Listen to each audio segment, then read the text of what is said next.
It's the True Penny Show with your host, James True Penny. Hello and welcome.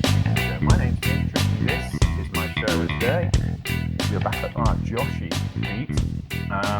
Everyone loves Joshi. This is the biggest stuff we do every time we do a Joshi show. YouTube crazy go nuts for Joshi. They love their Joshi. We had one New Japan review show that got no listeners. Review a house show from TJPW somewhere in Osaka. 30, 40, 100 listeners, that's fine. So, do Joshi. And joining me for Joshi is our new Joshi correspondent, Marcus Green. How you doing, sir? Yeah, doing good. They never expect that to be part of my title in the early years. But evolution, everybody. Yeah, that's a weird space to be in because at one point I felt like we was like the number one New Japan podcast, and now there'd be a changing, I guess. I don't think it's that we're. I don't think it's the problem. I don't think the problem is us. Oh no, absolutely not. No. I think the issue is other things. Yeah. We still enjoy watching New Japan, so we're still going to do podcasts about New Japan because well, it's not like we ever follow a trend ever. So but it's too much disappointment, to be honest. I think it's it's not so bad now. It's just taken forever for the young guys to get anywhere, and now they are. So I think things will pick up again. Yeah. I know it's the New Japan thing, right? Of like, you've got to build these guys up. That's fine, but there's no one left, and there hasn't been anyone left for 18 months. Sort it out. And Tsuji gets the belt, Newman's got the belt, and things are starting to move in the right direction, and people are talking about the company again. Whether it's positive or negative, they're talking about the company again, where it was a bit flat for a while. And then you look at Stardom, and Stardom are filling places that New Japan can't. Joshi. And Marigold are doing good business, and TJPW are doing very good business and touring all over the place. So, it's like people find the new thing, don't they? They always will do. And it'll cycle back to New Japan because they're still the biggest company in Japan. But it's that, and it's fatigue, and it's wear, and it's people like Chase Owens and Bad Luck Fale who've been around forever and have of no value and are fairly horrible people, and that stuff grinds on you. Yes, it does. And I know there's no ethical company, no ethical wrestling company at all. Because by its very nature, pro wrestling is a relatively toxic adventure of a viewing experience, but it's also like just attrition on human bodies. You are paying to watch people hurt themselves slowly, bit by bit. That's it. You got to put yourself in that position. And so if there's a tipping point with a company, then that point gets tipped. And that's where you are with New Japan.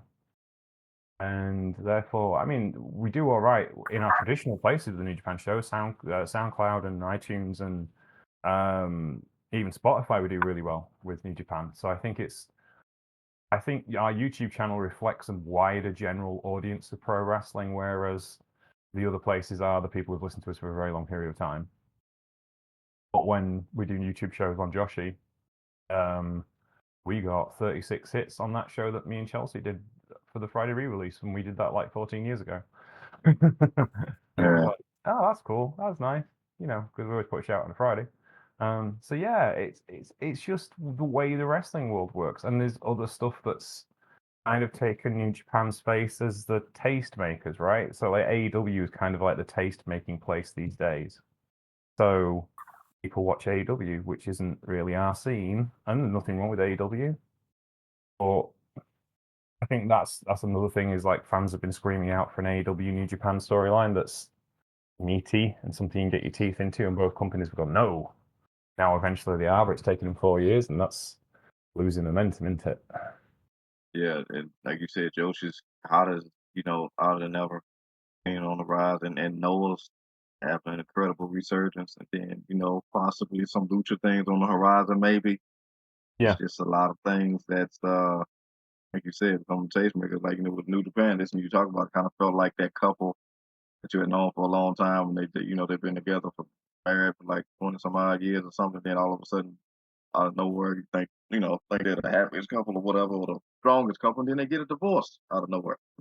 Hmm.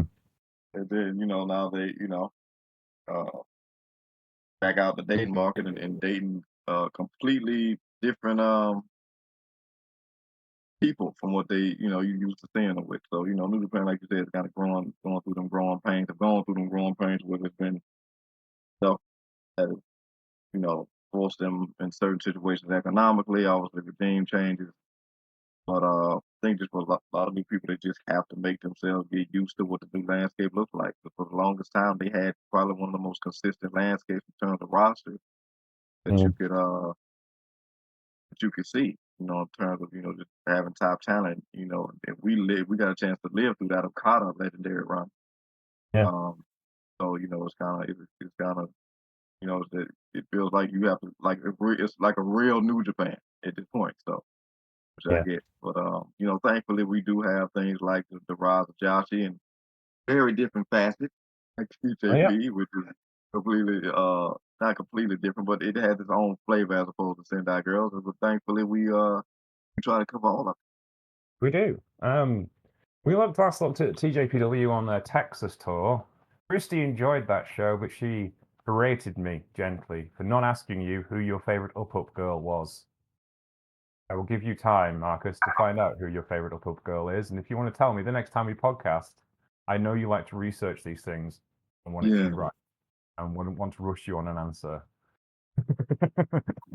So we'll talk I about get that it. another time. But we are going to talk TJPW. We're going to do this in non-chronological order, mainly because I wanted to look at this TJPW card because it's a bit different, and I wanted to look at the Sendai Girl card because it's really, really good. And these are two things that are not necessarily. We kind of like lower the tone would be wrong. I'll say lower the tone. There's no rude jokes or anything. We save that for Christy.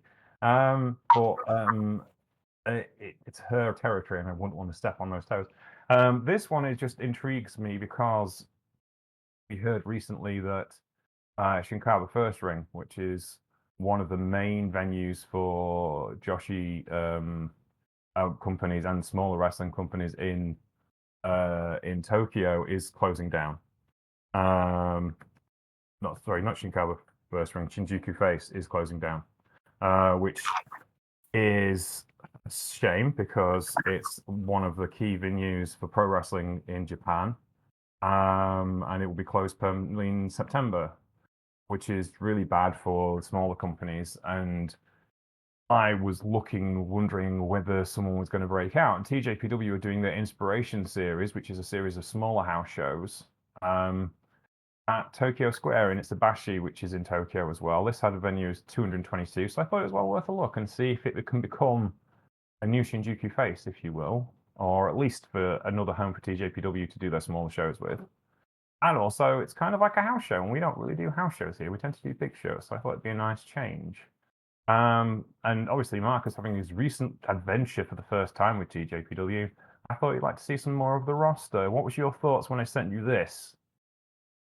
This was interesting, and when I saw the setting, I was like, oh yeah, it's definitely a house show because obviously that level of intimacy with the audience in the ring, um, definitely had that this had that feeling about it. But yeah, like you said, definitely some interesting names. Continue to expand on the roster.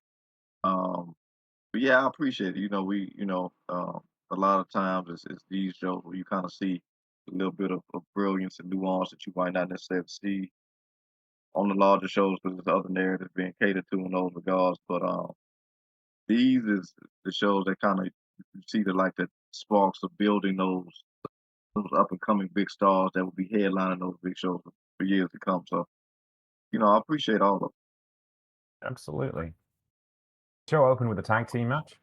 Yakura Sekiguchi and Mayahiro Kaoru defeated Chiko Nanase and Kira Summer 11 minutes and 25 seconds. This was kind of veterans versus rookies. Kiru is a 7-year pro. She comes out of Tokyo Joshi Pro Wrestling. She's been with the company for a long time.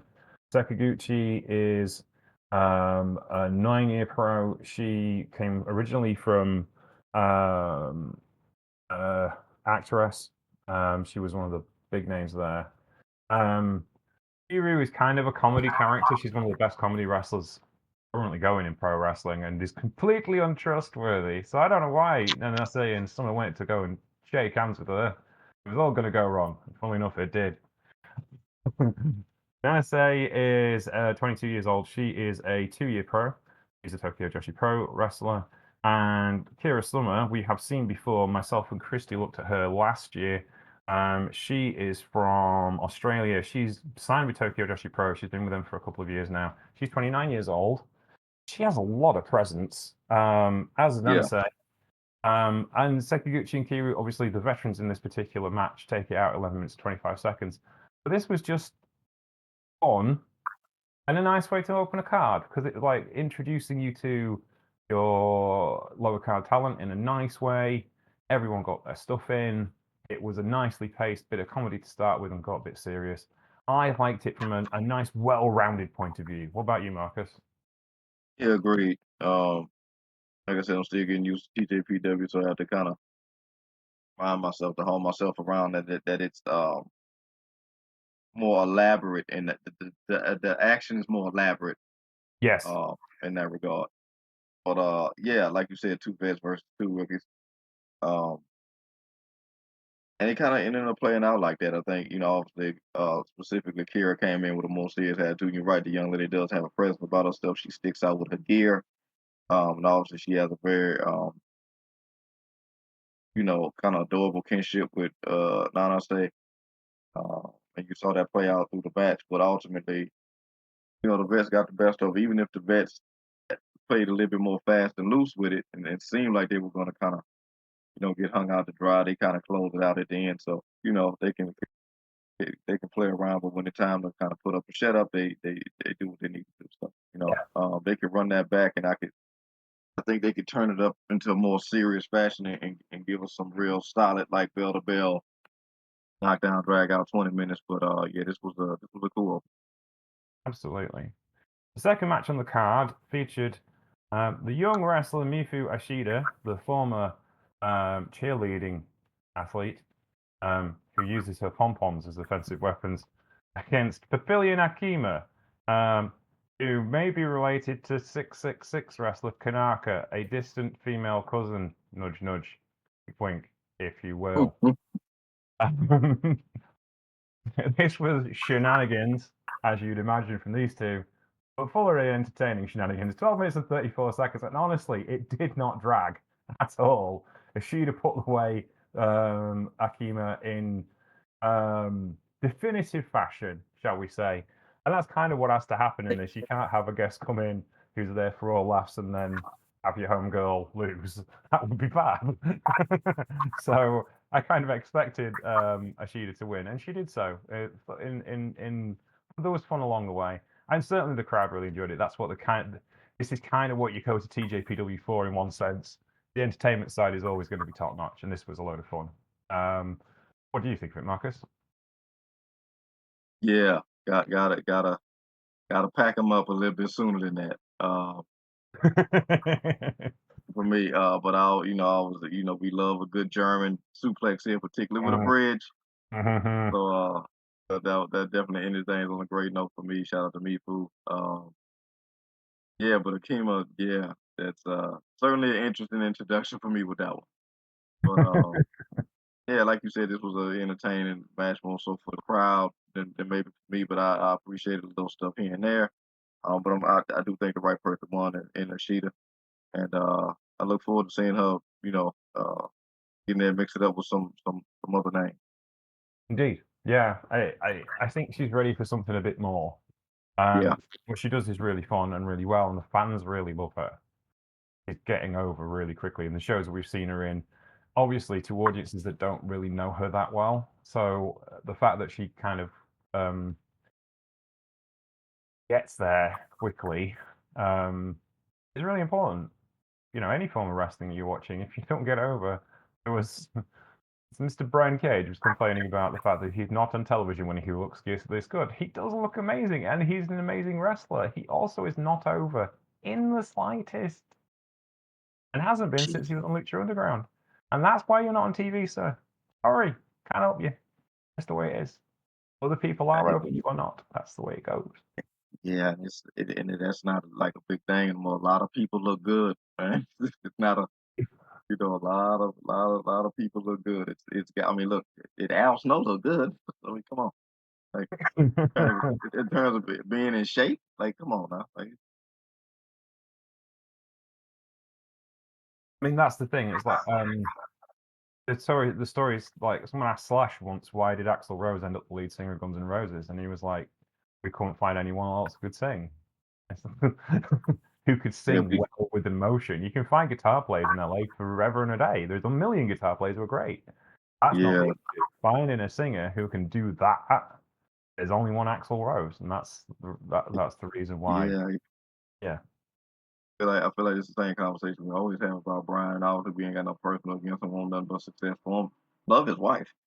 yeah. Um, but yeah, there's no market. There's no corner of the market that he corners anymore. No.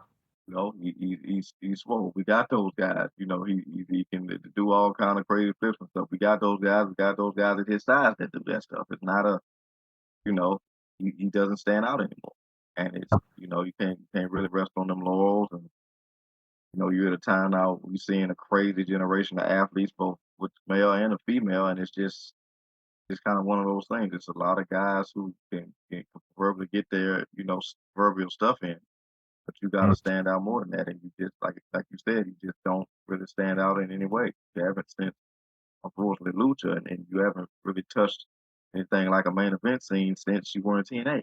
So Yeah, yeah. There we go. Having said that, Lucha Underground apparently coming back. Ooh. You'll leave that there. There was rumblings. yeah, So we'll see. Yeah. we'll see. Maze. Sorry, carry on. No, I just said we'll see. Yeah, we'll see. I hope we do see. Mei Saruga, I'll get it right, and Renakatsu went next. 11 minutes and 8 seconds is something a bit more serious. It was still fun, but it was a bit more serious. 11 minutes and 8 seconds. This is kind of like, if you watch this card, this is a very short card. There's only 4 matches on this card. Yeah, 4 matches on this card. And it strikes me as good weeknight entertainment. We're having a night out in Tokyo. We're not going to spend a fortune. We're going to get some good wrestling in, and it's going to be fun. It's low pressure wrestling at its best. This was a Wednesday, not Wednesday night, 18th. It would be a Thursday night, wouldn't it? Oh, it was a Saturday night. It was a Saturday night in Tokyo. This was a nice way to spend your evening, I thought. And this was a good wrestling match. A bit more serious. Mei Suruga and Ren Kanatsu. Suruga is 26 years old. She is a 7-year veteran. Trained by Emi Sakura, so she will have come out of the Ice Ribbon Dojo. Ren Kanatsu, also Tokyo Joshi Pro. She is less than a year into the business, which gives her an incredible level of presence, to be honest with you, for less than a year in the business. This was very much the serious wrestling match, though the main event was also pretty serious. But this was fun. I enjoyed this, and a bit more of a showcase of athletic professional wrestling, if that's your bag, which I know Mr. Green is very much interested in. No, I like this. This was adorably aggressive. Yeah. Yeah, this was some good stuff. A little bit of everything, uh, TJP always clearly provides, but it's turned the dial up. Love watching the women do submissions. We got some chantry, some different variations here and there. Even had a little moment where they could have did a photo shoot. If I didn't know any better, I think these two were a tag team that this ended up having a singles match uh, at certain points. But yeah, this was good. This was good stuff. Like a healthy mix of a little bit of everything, which is which I always appreciate. But yeah, like it's an interesting combination that James put together today for us to cover these shows. So this is the literal, like I titled it as you were talking, like this is the literal long and the short of it. Sendai gave us the long of it. He never gave us the short of it, but it's a good short. Oh yeah. You don't really need to have an exhaustive time. Like that very intimate setting and whatnot. And these, not no crazy big show, but still entertaining nonetheless. And I do appreciate when these shows kind of, give us the meat and potatoes towards the end, so you feel like you can leave real satisfied, like you said, to kind of turn the action up, and they did so in the main event as well. Yeah, absolutely. Main event was fantastic.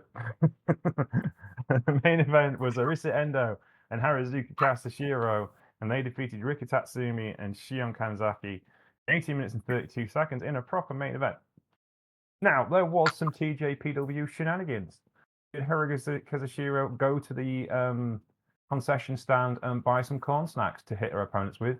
Yes, she did, and she gave her change back to the rookie she borrowed the money from.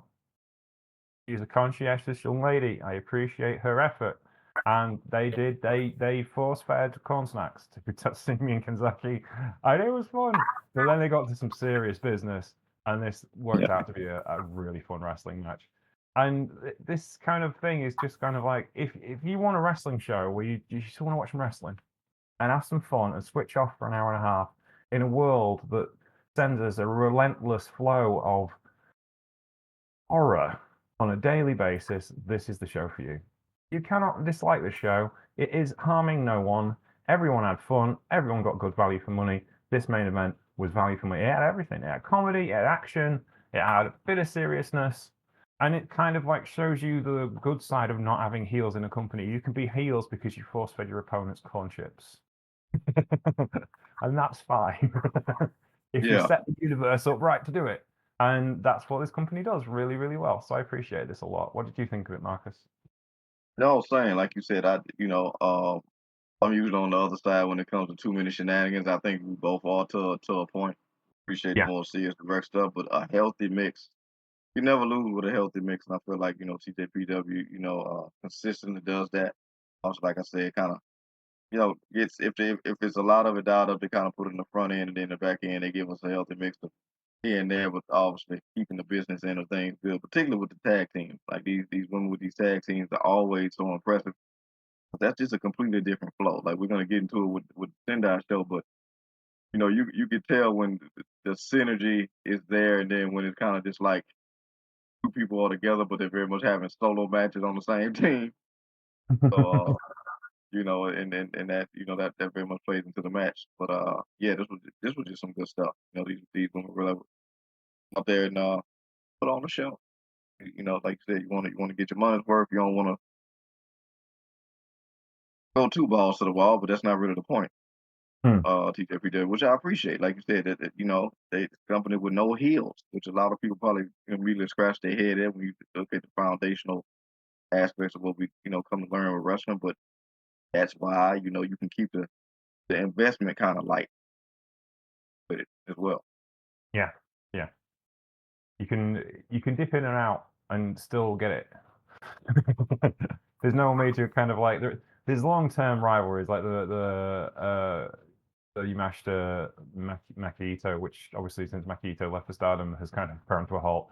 But that storyline over 4 or 5 years, and like there's always the same in any wrestling company. Someone striving to be the ace, and someone is the ace, and that's how it goes, right? That's what you need. That's what's going to drive a company forward. There's still all of that elements of a Japanese wrestling company there, but you don't have the pressure of having to produce storylines because you can create stories that are fantastical for every match because you just can, because there's no need to keep it serious. You can keep it lighthearted, and therefore it becomes, even though you kind of think it should be more entertainment based because it's an idol wrestling company and they're not necessarily they're all great wrestlers, but you know what I mean, it's not like Sendai Girls where the onus is on pro wrestling. The onus is on entertainment and selling t-shirts and having a fun time. It's banana ball to baseball, isn't it, really? That's what we're talking about. Yeah. But that doesn't mean you can't have storylines, you can't have stories, and you can't have some seriousness to it, especially when it comes to the main event level stuff. So yeah, I like it just because it's fun and it's a good release and you don't have to think too hard. And it's got some deeper lore layered stuff you can get your teeth into if you want to. But if you just want to sit back and enjoy your wrestling, it's perfect for that. Especially shows like this that are an hour and a half long, 4 matches. It's like watching British wrestling back in the day. You'd have an hour of 2 matches for an hour. You'd have an interval. You'd come back and do 2 matches after the main event. Get the last bus home.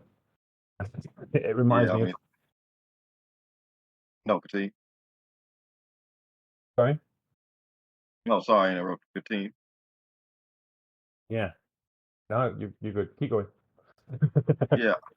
I was, just the thing too is like getting off into these shows, I'm always appreciative when you kind of introducing and stuff like this. Like it keeps me from being like jaded Yeah. and what I'm used to in the States to the point like you said with this, what it allows you to do, particularly, and I'll come to do this a lot of times with commentary too, like not getting so like riled up like oh no English commentary. It's like no, all you have to do if you really dialed in is like just keep up with the names and who these people are. You can kind of come up with your own commentary in your head, and with these matches you can, because like you said, there's no definitive when it comes to some of the basic wrestling elements of heel face. You can make that up Mm. yourself as you watch these matches. So whoever you akin more to, maybe you can make them the face, or maybe you can make them the heel as you look at what they're doing or what they're not doing or what you assign to that particular thing. And it could just be for the match, and it doesn't have to be a big deal because if you assign a heel or face to it, there's nobody, overarching on a podcast or something, or a wrestling aficionado telling you that's not what the narrative of the match was. Like, no, the narrative of the match was whatever it was because there are no faces in here. So you can kind of bring your own bananas in that regard. Exactly. That's it. Speaking of bananas, we've got Sendai Girls to come. We should actually talk with all bananas in the main event. However, news from wrestling world this week, and probably the big news from Joshi, is Utami Hayashita has left Marigold. She had her final match with Marigold yesterday for the time being. She wasn't a surprise. She has kind of talked to Rossi Ogawa about it and the management of the team before, and has decided to move on from the company she was the ace of. After not regaining the world championship yesterday. So that she was like the big star of the company and was certainly like primed for such, though she has not apparently been happy in Marigold for a while, which kind of does put a big hole in Marigold's plans because now they've got to go find a new ace. So they have some pretty good people on that roster to be the ace. It's certainly kind of like there was, as usual, doom scroll about Marigold yesterday, as you can probably imagine, and Rossi Ogawa not being a particularly loved figure for very good reasons, doesn't help the situation. But yeah, have you any thoughts on that, Marcus? Yeah, it's funny because we kind of used to sometimes. Now, obviously, I think it happens more in Japan, and obviously you're used to it and it's coveted. But you know, when we finally get an ace with the women, I feel like we might not necessarily hear them about them leaving as much as we do with the guys. Maybe I could be wrong on that. Um, but it is always interesting because at this point, Marigold is kind of the peak. Yeah. In that regard. But what could you like? You think she's taking a break, or she, just like you said, wasn't necessarily having the best.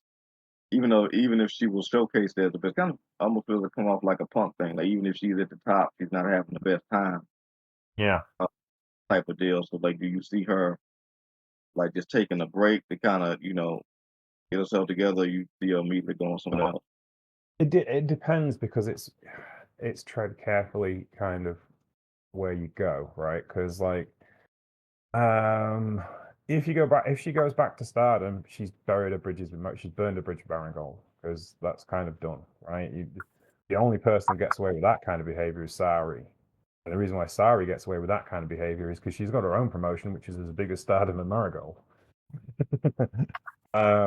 She's filling arenas by herself. She doesn't need anyone else, right? She did her own show in Tokyo and flew to Vegas and wrestled on another show 8 hours later for Marvelous during WrestleMania week. She's that dedicated, and she's allowed, right? She can split back and forth between companies. No one's bothered. Whereas Hayashita is not that level of superstar in Japanese women's wrestling yet. So if she goes back to Stardom, I think that's pretty much her in Stardom for the rest of her career, and she may not be ready to do that yet. Having said that, there's plenty of room for a freelancer to go to Marigold, to go to Sendai Girls, to go to Marvelous and all of those associated companies and make a decent living as an indie wrestler. But it kind of means Ace is out the window, right? That's the thing, isn't it? It depends on what she wants. There's people who don't want to be Ace, right? There's people who just want to be wrestlers. Yeah. And you can make a perfectly good living with the name that she has as a new wrestler in Japan, and maybe she gets picked up for one of the other big companies. Maybe she tries out for WWE or AEW and tries to do something different. Marigold does have strong connections with WWE. Or maybe she just doesn't want to wrestle anymore.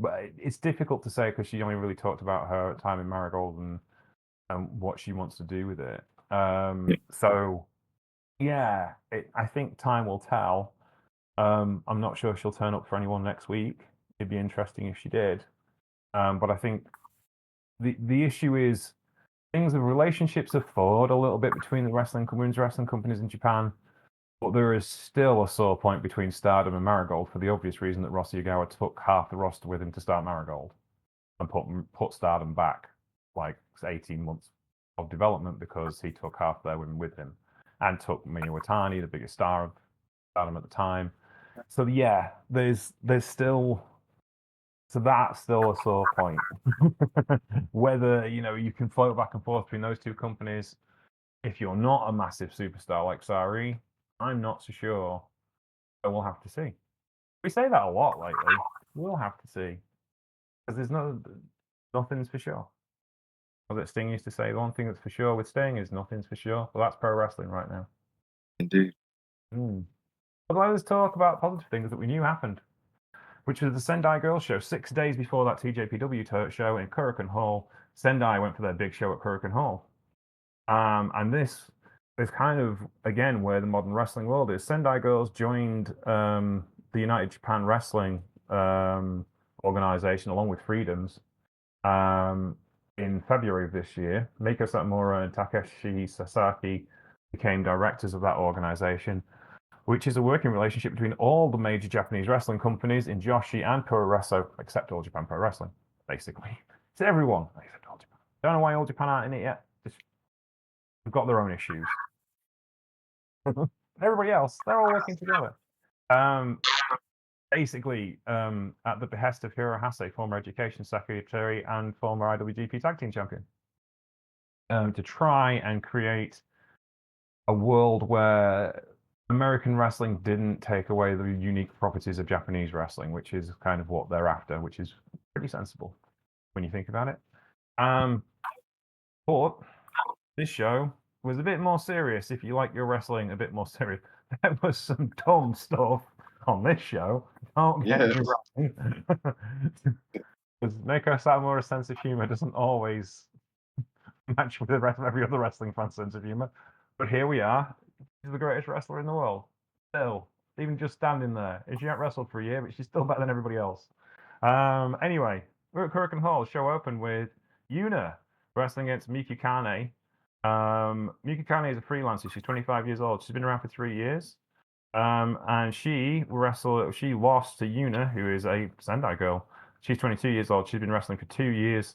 And this was kind of your rookie match opener. This was a lot of fun and kind of set the tone in a pretty serious way. This is kind of back to the old days of Joshi. Send the youngins out and let them tear it up. What do you think of this one, Marcus?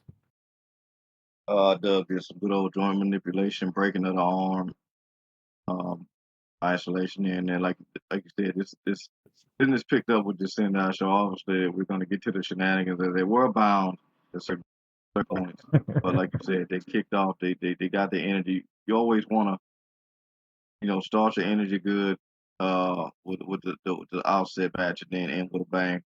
And they did that with the show. And these two ladies, they definitely set the pace. I think they're going to be doing a lot of matches for years to come, and I can't see why eventually there isn't a title between the two of them. Absolutely. Possibly that Sendai Girls Junior Championship might be ideal for either one of those two, I feel. Yeah. Next up was the shenanigans. The camera panned to former IWGP Triple Crown and GHC Heavyweight Champion Blue Justice Yuji Nagata, who was at ringside for the matches. Showing the thaw between Sendai Girls and New Japan Pro Wrestling that has gone on in recent years. And he was there to witness and was a vital part of the match between Zones and Shin Sakura Hirota. Now, if you've listened to me talk about Shin Sakura Hirota before, you are well aware of her type of professional wrestling, and also a long-time personal friendship with Meiko Satomura, who finds her hilarious. Not sure Marcus does. Yeah, I've also, you know, many benefits to, other than just doing these shows with James, in general, is that like constantly watching these shows reminds me of what I'm not when it comes to being a wrestling fan. One thing I'm glad I'm not to be not is like one of these like real chauvinistic, like weird fans that like watching women do certain things with each other in certain regards. Like I'm not, one of them craving the attitude there for certain very specific reasons and whatnot. Um, Mhm. yeah, this Yeah. you almost skip this. I'm not gonna hold you. You got to the point where I almost skip this. Just because I was when I saw zones, I was like, okay, all right, this might be giving one energy on one side, and then the other side is gonna be all business. Until a point it was, then it got to another point, and it's just like, all right, this is you're Yeah. consenting to the shenanigans. It's 100% consenting to the shenanigans. So here we go with it.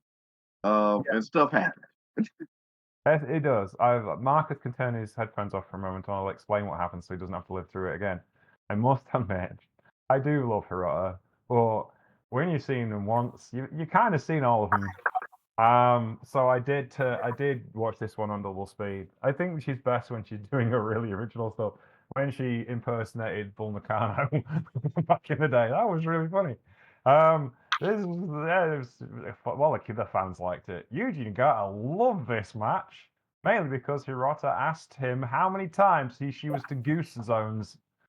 Uh, Up the arse is really all I can say. And he said 7. Jones was not happy with that. I feel there is a rift in the friendship between Zones and Yuji Nagata.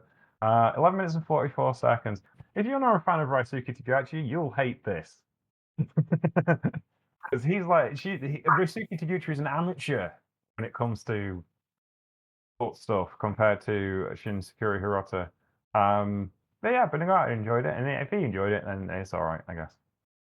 It was that. Yeah, it's funny because now I remember anytime we had to cover certain matches involving that person, we'd always say who was involved, and then we'd say, and He just why is he still there? yeah. It's almost like, well, at least I can say the right person won this match. Yes. Yeah. Yeah. I do love Zone. She's really cool. Next, we had an interesting 6-woman tag, which was kind of like hard cases versus the femmes, I guess is the way of putting it. But the only trouble is the femmes are really hard cases as well. Well, you had Chi-Chi, Rin, and Benny, who are very graceful, beautifully dressed young women, against Hiro Matsumoto, the destroyer Hiro Matsumoto, Stephanie Mays from Germany, and Yura Suzuki, whose main attribution is she kicks people really hard. That's what she likes doing best. She's really good at it. And Chi-Chi, Rin, and Benny, who are kind of more traditional, kind of stand-up wrestlers. So kind of like shooters versus wrestlers. That's basically what it was. And this was fun, and it was kind of like styles make fights because you had brawlers and fighters go up against aerialists and wrestlers, and that was fun. I thoroughly enjoyed this. It kind of like set things off nicely with everything that was in it, and kind of really showcased what Sendai Girls is about. It's not always about just straight up fights. It's about style and presenting wrestling in different ways that you may not expect. And I thoroughly enjoyed all of it. What did you think of this one, Marcus? No, I'm 100% agreeing with you. And that's the thing I do appreciate about the roster as well, because whether all certain color comparisons in Mm-hmm. terms of gear and whatnot. It is a vastly varied roster in terms of aesthetics with the women. Mm-hmm. Um, and like you said, styles make fights. And had a lot of different styles in this match, which I appreciated because they all got used. And coming out of the TJPW show, I was just glad to see somebody able to do dives and throw people out of the ring. So this was good stuff. I thought it was gonna go one way, but it went the other way. And like you said, this was because of the level of talent and you can have a perception of somebody based off how they look or the energy they carry coming into the match, or even during the match. But things have a way of turning around at the end, and people, kind of walk away with the wins that you didn't expect. So that kind of keeps you on your toes as a viewer as well, which I appreciate. Yeah, absolutely. Next up is a match that was kind of a production of the United Japan Pro Wrestling arrangement. FWC from Stardom, that's Suzuki and Kaguma, defeated Red Energy, Miki Iwata and Mayuki Takese in 13 minutes and 43 seconds. This was a fun match to start with because Miki Iwata, who like myself, abhors whimsy and fun, got very mad at a tag team partner for joining in with Suzuki and Kaguma, who were having fun, and she berated her and in fact beat her up for not being serious enough. But when things got going, boy, did things get going. This was a slow burn. If you didn't like the first 2 minutes, don't worry. It's going to get better, and it's going to grind, and it's going to be essentially Kaguma Hanazuki's superior tag team skills against Iwata and Takese's toughness, and that's the story, and that was brilliant. And eventually, the better tag team wins when Hazuki pins Iwata, much to the distress of Iwata, who's distraught that she lost to a Stardom team on home turf. That's just not on. So we may see a rematch somewhere down the line, specifically between Miki Iwata and Hazuki, but hopefully between both these tag teams, because I thoroughly enjoyed this. A lot of back and forth action. Marcus, what did you think of this? 100% in agreement again. And that's like you said, you got to stick with it because at the onset, I'm like, wait a minute, this is a 3-on-1 handicap match. Uh, it's tag and name only. But yeah, like you said, I mean, that's kind of, I think this match perfectly plays into my example I said earlier. It's like you can have a tag team and they're teaming. But in terms of chemistry, they're very much having individual matches. They're just paired. And I think they kind of got how this came off at times because, like you said, I think the water is very much our sentiments of like business, business, business. And I think, like you said, it was Takashi that was kind of playing into the shenanigans of it all. Yeah. Which was very much left with water looking kind of dumbfounded at times, like, what am I doing? Why am I here? And I might as well just fight everybody at points. But then, like you said, it turned up, and they might not always been clicking together. But when they was a legal person, they was really putting in work. And then, like you said, it got down to the kind of a closing stretch. And you saw those tags more consistently dialed down on the shenanigans, and we just got a good old fashioned who's better. Yeah, and on this day, it was Suzuki. So more Yep. to come from the FWC versus Red Energy, I feel. Hopefully, we'll see that maybe on a Stardom card, because, gotta go get your win back in opposition territory. That would be cool. I'd like to see that. And I'd like to see this match again in about 4 or 5 years' time when these two have really grown into their role. Senka Akatsuki is the current Sendai Girls Junior champion. She defended against Spike Nishimura. We like Spike on the Troopany Show. We've seen her a lot in the last couple of months. 7 minutes and 18 seconds. This was a barn burner, and this was Marvelous versus Sendai. Always a great way to start a wrestling match. Built-in rivalry, because Marvelous was started by Chigusa Nagaya, the mentor of Meiko Satomura, who started Sendai Girls. So there is always friendly tension between the two, especially with Akatsuki, because she's kind of the top end of the rookies in this generation of Joshi, and Nishimura is kind of getting up there with her. There's a few others around as well, in Marvelous and in Marigold.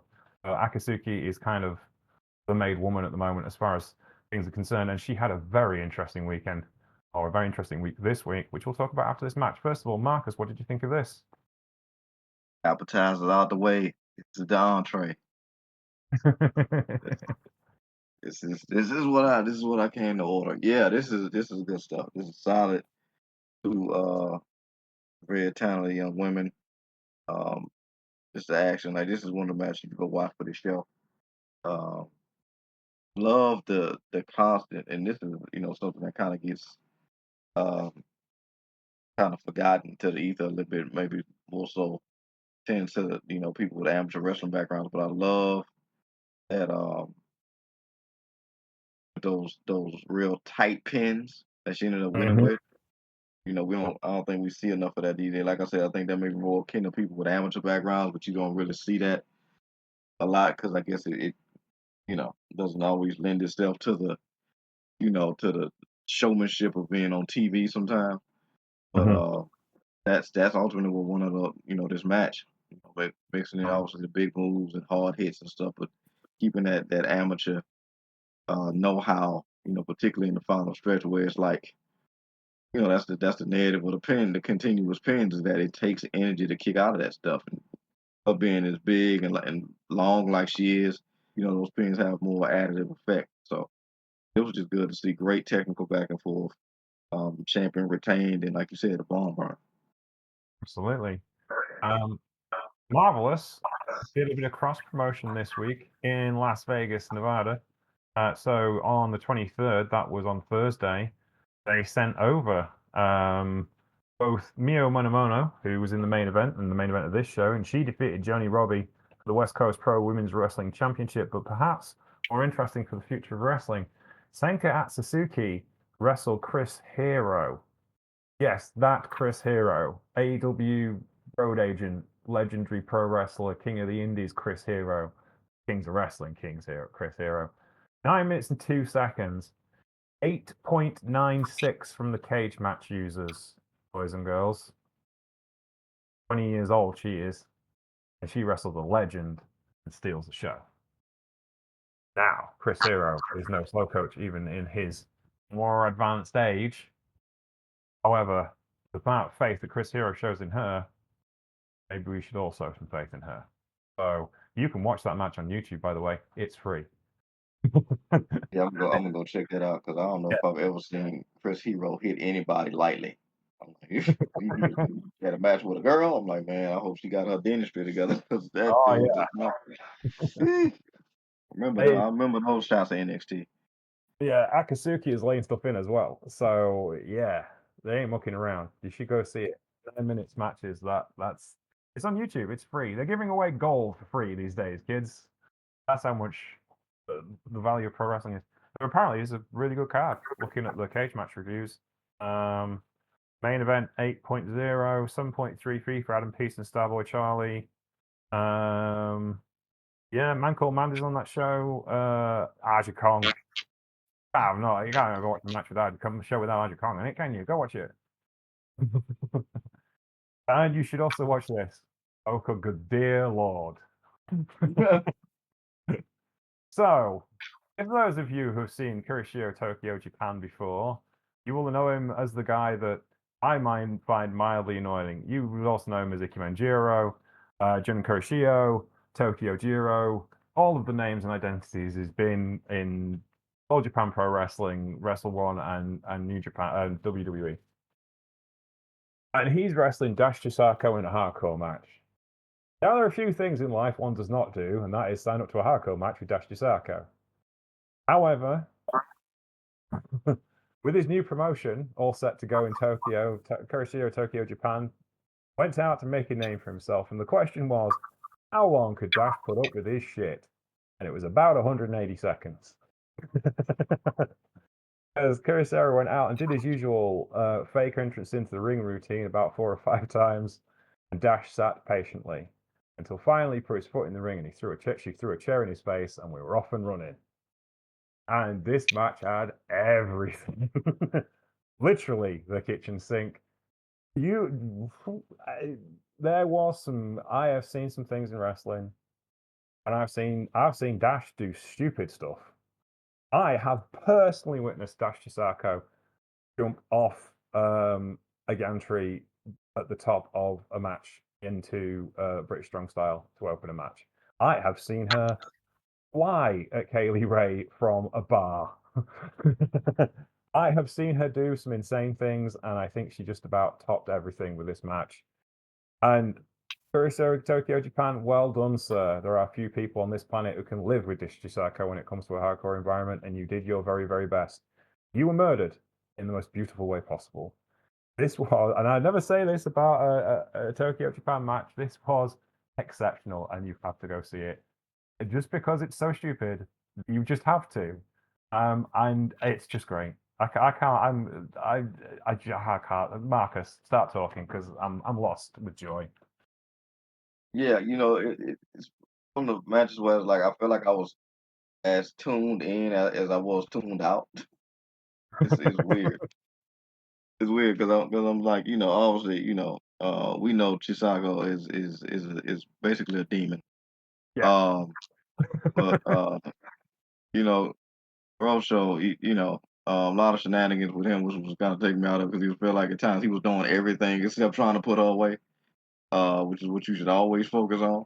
Yeah. But I got I got to appreciate the amount of punishment that he dealt out, the amount of punishment that he took, because both of them really kudos, hats off to both of them. They both took some nasty shots in this. Um, Sometimes watching WWE proper, a lot of these matches tend to be these kind of matches in name only and Mm-hmm. with little to physical practical effect. These two, like you said, kitchen sink, and might have went back to the hall store for something else before they closed this thing out. So yeah, the guitar was smoking. Like, it's like I'm looking at the damn guitar smoking.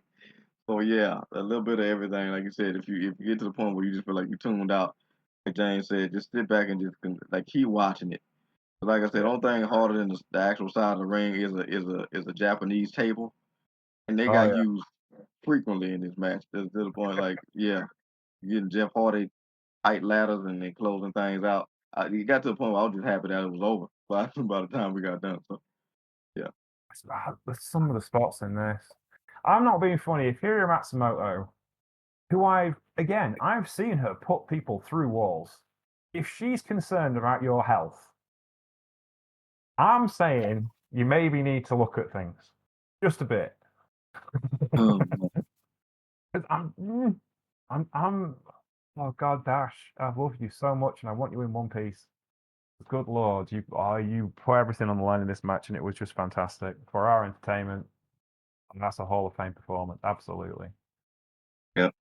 Yeah, absolutely. Just breathless. And next up for Dash DeSharko, El Desperado. Oh, shivers down my spine. I might be able to get Christy to watch that one, but she's slightly scared. I think I'll have to watch it first and then tell her.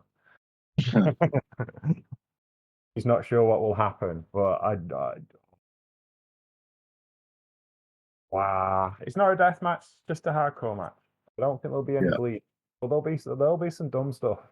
There's Despy, and he just can't help himself. And Dash can't help herself either. Oh, yes.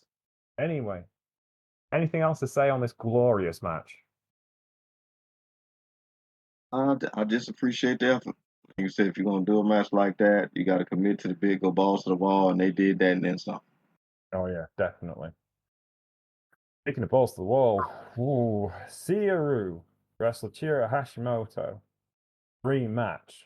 The IWGP Women's Champion going up, and strong. Well, she's not strong champion anymore, is she? But IWGP Women's Champion going up against the Sendai Girls World Champion, Chihiro Hashimoto. A dream match of all dream matches, arguably two of the three best wrestlers in the world. And they set out to prove it. 14 minutes and 58 seconds. Absolutely fantastic wrestling match. Syuri beats Chihiro Hashimoto via a sleeper hold at 15 minutes and 48 seconds and then says, I'm coming for you, and that big red belt.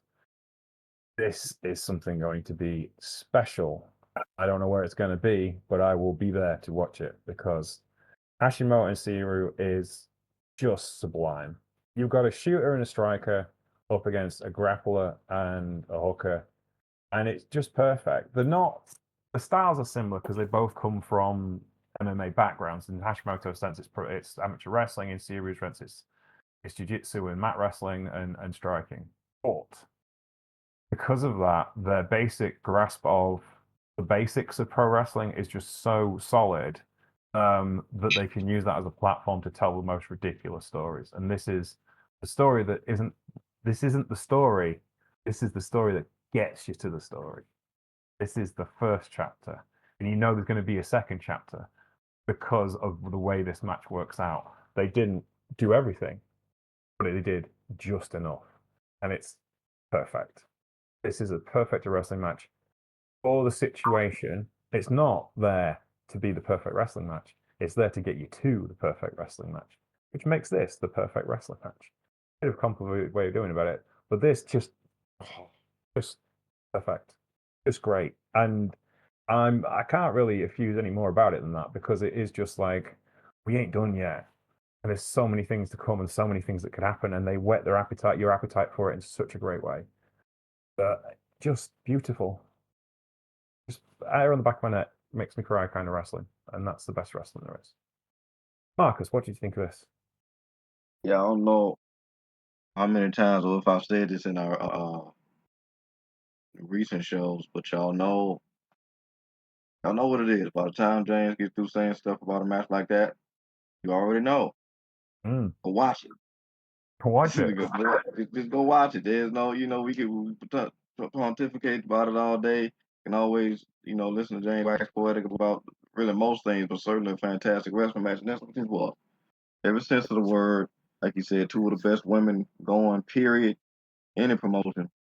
And then they put on a hell of a show. And again, thought it was gonna go one way, it went the other way, and you can't even argue. There are a few people. If you can win an award, Tristan, with Hashimoto, you earned that.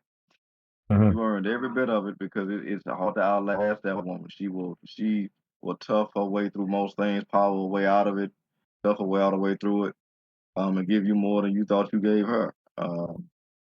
And she gave that and then some in this match, but just you know, Syuri just wanted it more. And you got that sleeper hold on and close things out. I was shocked, but I was happy and almost wanted them to put 10 more minutes on this thing. But, it's yeah, like I said, man, you just gotta go watch this match. Yeah. It's not about separating it from men and women. These are two of the best wrestlers in the world, period. And they put on a hell of a match. Yeah, absolutely. Just sublime. Big Hash in distress. Oh, it's glorious. It's a wonderful, wonderful thing. As was this main event. Main event was your Sendai Girls World Tag Team Champions, Bobo Momo Minana and Yamamoto and Yuriki Oka, defending against Minami and Rai Mizunami, two tag teams who wrestle like 8-year-olds on a sugar high on 3 hours sleep. You don't shut up and don't stop moving and could be the four most annoying people on earth, but they just aren't because they're awesome. And it was four-court press wrestling go for 30 minutes and 21 seconds. It couldn't go much longer because they were just off at that much pace. Just speed, and there was no grind. And it, apart from the name, Bob Momo Banana are like one of the best tag teams on earth just because they don't let up. They just go and they just power onwards and fight through. And they're small and they're feisty and they just keep going. And Mizami and Minami, yeah, Mizami and Nanami have size on them, so they just ground them out and just won. And it was like this was again styles make fights. Momo Banana are the kind of aces of this division with the end of 200 kg, so they'll get these belts back eventually. But it's nice to have them on someone else for a bit, and it's nice to have them with two exemplary wrestlers in Mizami and Minami. And this match was so much fun to watch. What do you think, Marcus? Yeah, real quick, I wonder, like, if that for you, is there any comparison for them? Because you've also been watching this other tag team that I've been about to reference for years as well. Do they remind you of the Bucks in a way of they could be supremely annoying if somebody isn't really careful to pay attention? Is this exactly what they're doing and why they're so good at what they do? Yeah, that's exactly it. Yeah, It's, yeah, it's that book syndrome of like, the books run a fine line as baby faces or heels where they could just be annoying. yeah, And yeah, and I think Oko and Monoma get away with it because they're smaller and because they're underdogs all the time. I always find it interesting as well because they always start off hot, right? We've got to jump in from the start. We're never going to get ahead. And it gives such an edge to their matches because they're always on top to start with, and they're going to get hammered, and you're waiting yeah, for it. Yeah, and it's a different story to tell from smaller tag teams that usually, the Rock and Roll Express is the blueprint, right, for teams like this and for the Bucks when they're baby faces. Yeah, we'll start off heavy and then we'll get ground down and then we'll build the hot tag comeback. It's a really simple story. It's really easy to tell. But what's difference with the bananas is they do it through force and arrogance. They don't like start with the pure wrestling things like the Rock and Roll Express would do. They just hit people really hard, and they're like 5 foot tall or less than that, like 4'9" or something stupid. And they're always punching up, and it's always fire. So it gives them an edge that other teams don't have that are in that kind of like underdog babyface position.